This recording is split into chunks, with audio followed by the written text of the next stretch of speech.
Welcome to the G4E Education Open Course. My name is Sandra, and I'm here to explain the three formats that we have developed in Italy. First of all, let me introduce the schools and the partners that have actually developed and implemented these formats. 2050 Association working on non-formal education, FabCube, an association comprising of different Fab Labs in the Veneto region, the Middle School of San Fior in the province of Treviso, the Middle School Romolo Honor in San Donà di Piave in the province of Venice, and the Primary School Giovanni Pascoli in Portogruaro, also in the province of Venice. So, how did we start? We started the process of co-design in a group of 12 people in 4 different sessions.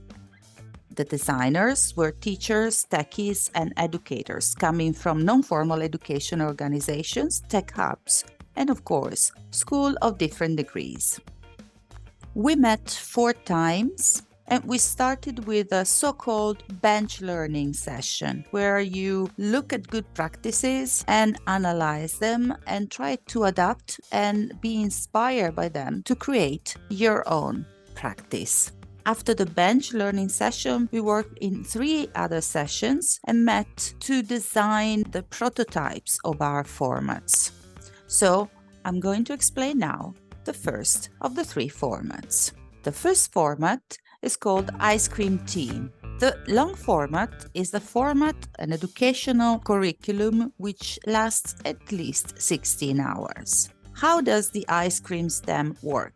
Starting from reflection of behavior and lifestyle, the Ice Cream STEAM project offers students the opportunity to experiment with their creativity by guiding them in reinventing everyday objects and gestures. We started with the ice cream. The format is linked to the Sustainable Development Goals, number 12. So what was the problem that we approached when we started devising this? It was basically a reflection on responsible consumption. And what was the strategy that we used? We wanted to use creativity to reinvent everyday objects and habits. We designed this for the class of 8th graders. So the final class of middle schools corresponding in Italy. But it is an approach that is adaptable for other ages, higher levels or even lower levels. The duration of the format has been estimated between 16 and 20 hours, depending on the number of teachers and subject matters that are involved.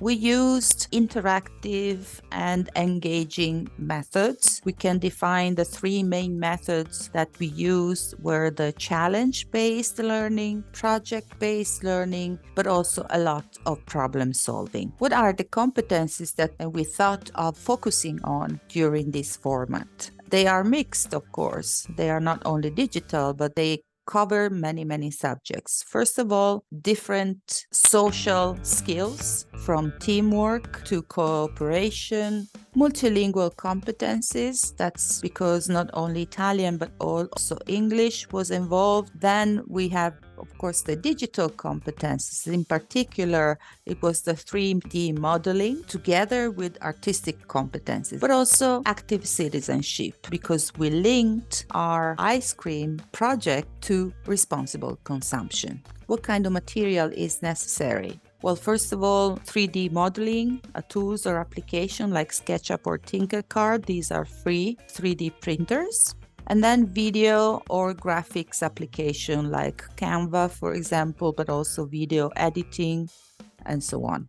The first phase of the format is the exploration phase. This is where the children that participate brainstormed about responsible consumption and did research, or had people explaining not only teachers but also experts, explaining consumption is, sustainable consumption, and so on. And then we had the team creations. Team creation makes the format more engaging. It's not compulsory to have teams. You can do this also individually. Phase 2 is the actual design of the new ice cream container, but as you will see, it's not only ice cream, it would be potato chips containers or things like that that are very close to everyday's life. First through an offline design, so with art teachers, and then through the use of 3D applications or websites. Phase 3 is equally important. It's the part where all the group or individual products that have been